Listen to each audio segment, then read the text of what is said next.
Hello, Professor Dean. Hello, classmates, colleagues. Right now, I'm just gonna try to explain my understandings from my peer theoretical framework.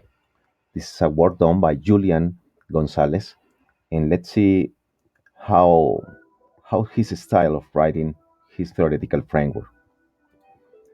He started with his introduction, and first he contextualized on his terms what he wants to cover on his work. And he wrote, day after day, the English foreign language classrooms embrace different kinds of students with many varieties of backgrounds and perspectives. He emphasized these differences on limited English proficiency students. Well, let's see the other part of his introduction. He wrote a question, and is what do educators have to do? A possible answer is that they have to be able to target the language stereotypes and the students' misperceptions. He finishes his introduction with the intention, and he says that probably he can tackle that problem by understanding the diversity and creating the classroom awareness through language. Okay, let's start with his theories. He began with the Intercultural Communicative Competence, the ICC.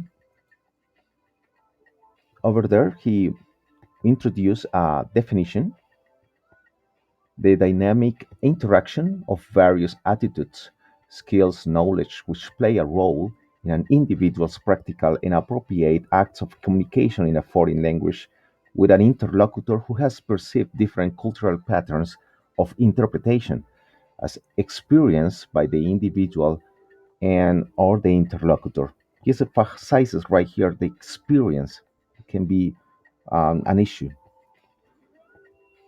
Then he wrote that in the Colombian context, what will happen with a teacher who has not traveled to a foreign country?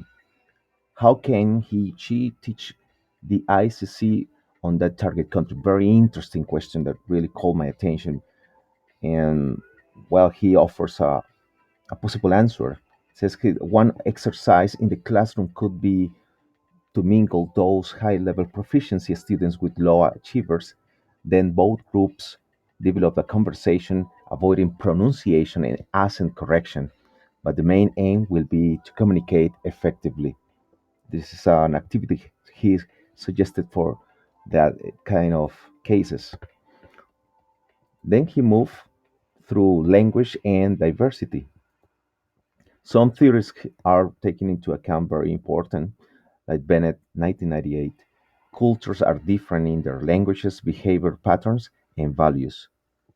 Another interesting theory by Cox and Taylor 1997, he can understand the term diversity as a mix of people of different socially relevant group identities working or living together in a defined social system.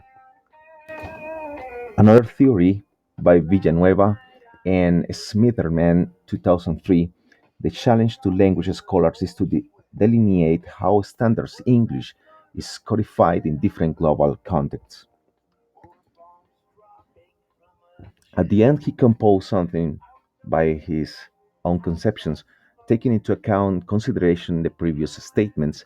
Teachers have to identify the learning diversities in their classrooms. Thus, English apprentices have several ways of understanding, practicing, and producing all the knowledge they are acquiring in their learning process. Then he moved to some questions.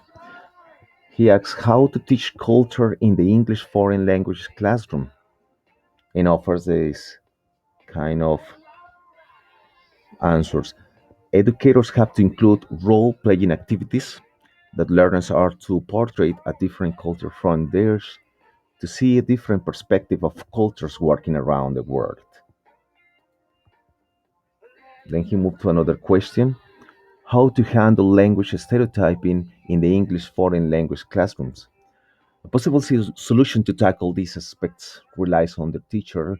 Educators have to provide facilities to those students with limited English proficiency to guarantee better speaking performances and challenging experiences for high achievers.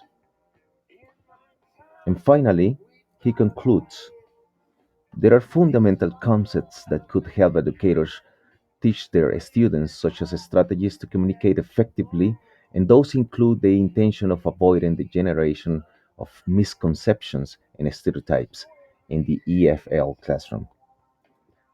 Very interesting work by Julian Gonzalez. I'm quite sure that he's going to do a good job on his research, and I really appreciate this activity who has been encouraging for my for my process of learning. I thank you very much, Professor.